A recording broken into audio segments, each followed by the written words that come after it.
Because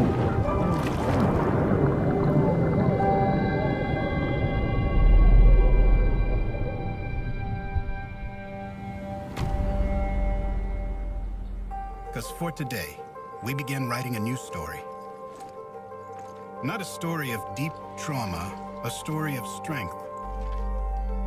Story of being you again. Make that choice.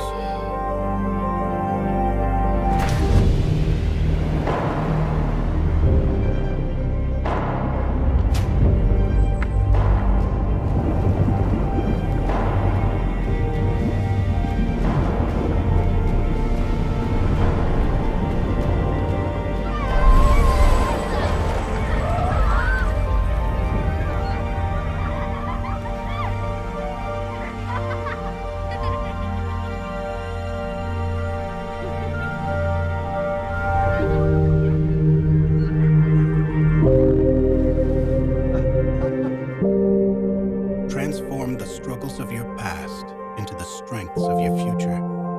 Boulder Crest Foundation. Write your new story. Visit bouldercrest.org.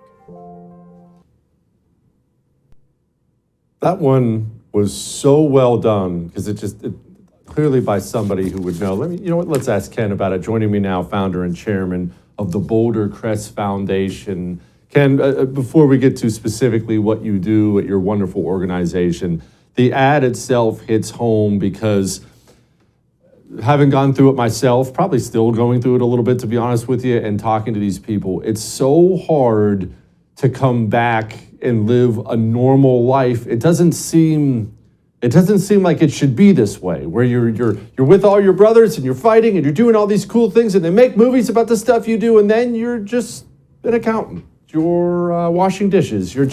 Life doesn't have the same zip to it. Does that make sense? Yeah, no, it makes perfect sense. Thanks, Jesse, for having me on, by the way. It does make sense, and I think it's what most veterans and what I would call high-performing people struggle with, this whole idea that I have a friend of mine who's a former NFL football player, and, they take the name off the back of their jersey, and they're not the superhero anymore. And I think, the military and these high-performing professions all struggle with this transition, whether it's, out of uniform or just back to society from this high-tempo war zone. And I think this commercial really says it all, and that's what we hope to get out of it. And the reaction was, this is hard, but it can be done. And that's really our message at Boulder Crest. Ken, you're a 21-year veteran of the United States Navy, retired Master Chief Petty Officer, so that is no small thing. How'd you do it? It's a great question. I was a bomb disposal guy in the Navy, and I spent, about half of my career doing traditional Navy bomb disposal work, and then another half of my career supporting special operations units. And I left the Navy, with a little bit of bitterness. I left at 21 years. I had this whole plan to do 30. And because of that little bit of bitterness, I think it helped me from having to look back. And don't get me wrong. All during the war, I ran a business that helped soldiers and Marines and, Navy guys and airmen go into combat. And I felt like I never really left the community that I was a part of. And I think that helped a lot. But, I'm a long way away from that now. This month, actually, I've been out of the Navy as long as I was in it. And there's not a day that goes by. I tell people all the time, the U.S. Navy made me the man I am. I had a great family, a great father, but at the end of the day, I left home when I was 19 years old, and the Navy had a lot to do with the way I am. So I miss it. I have a lot of love for the military and what the military does for this country. But I never felt like it defined me, and I was able to find that next thing and that next purpose, and Boulder Crest has been a big part of that for me. What is Boulder Crest? So Boulder Crest, if I go back a little bit in time, my wife and I early in the war started a charity. Today is known as the EOD Warrior Foundation. And EOD is bomb disposal, as you know, Jesse, explosive ordnance disposal. And that charity's still running. I'm not involved with it anymore. I had termed out of my slot as the board chairman, but we founded that organization. And for about almost 15 years, we helped all the severely injured EOD guys and gals, physically injured primarily, and most of the ones who had been medevaced back to the hospitals here in DC. Well, in 2013, we had the worst year in Afghanistan for EOD amputees. I think for the service in general, or for the EOD community specifically. And I had retired by then, and my wife and I started bringing families of these severely wounded guys out to our home. We live in Bluemont, Virginia, about an hour west of DC. And we had a big house with 200 acres of land, and we could just see the joy that getting away from the hospital was doing for these families.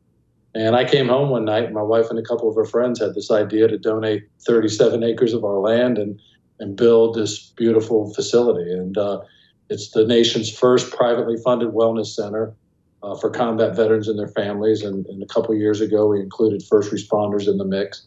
But it's a beautiful place. Our largest donor here in Virginia was a man named Mr. Jim Clark. And when Mr. Clark passed away, his family gave us $10 million, and we opened up a second facility in southern Arizona.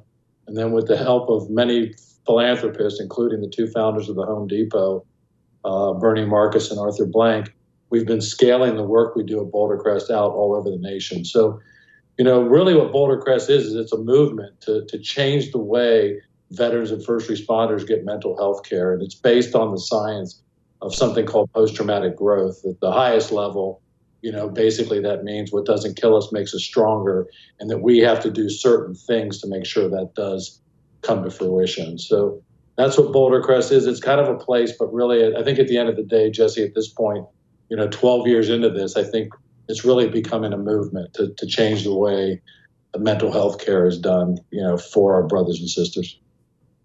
I love that. I love that so much. So what do you do for them at Boulder Crest? You just chuck them a bottle of pills like the VA?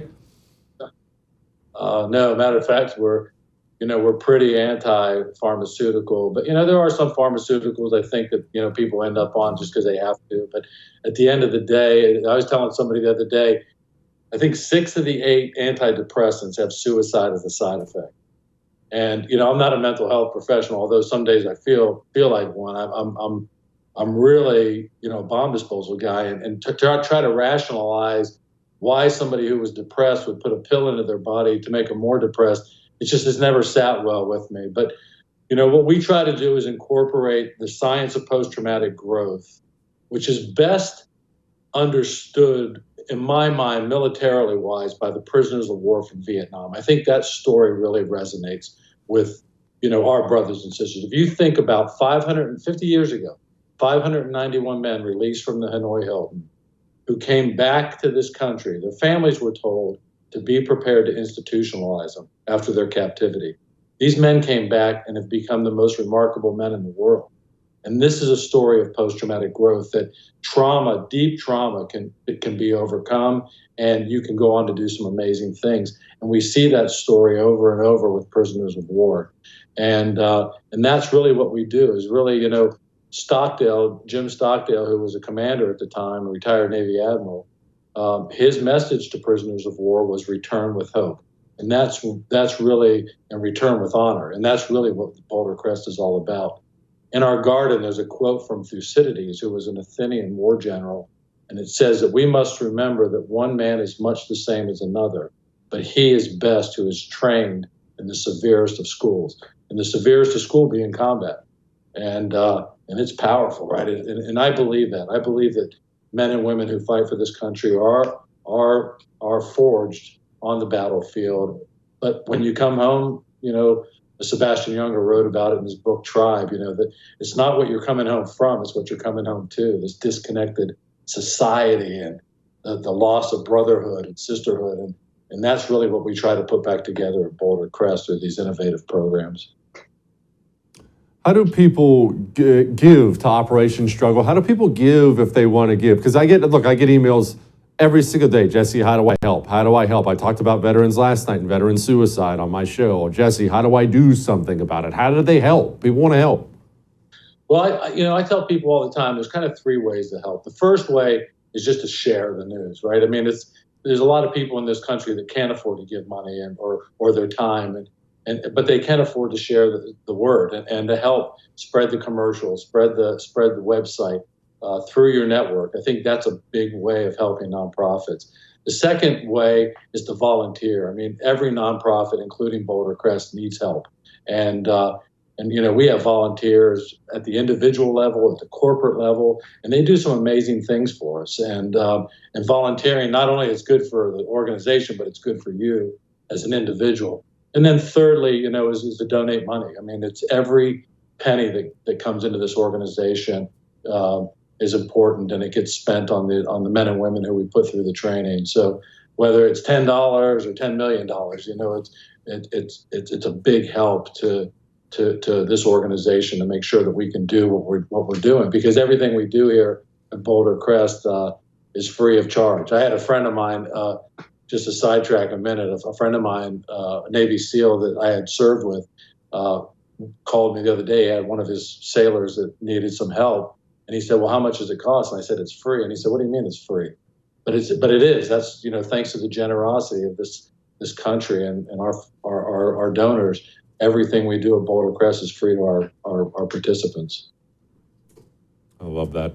BoulderCrest.org if you're interested in helping, putting your money where your morals are, as I like to say. Thank you so much. I appreciate you, Ken. Yeah, thanks a lot. Have a good day. All right. I have final thoughts next.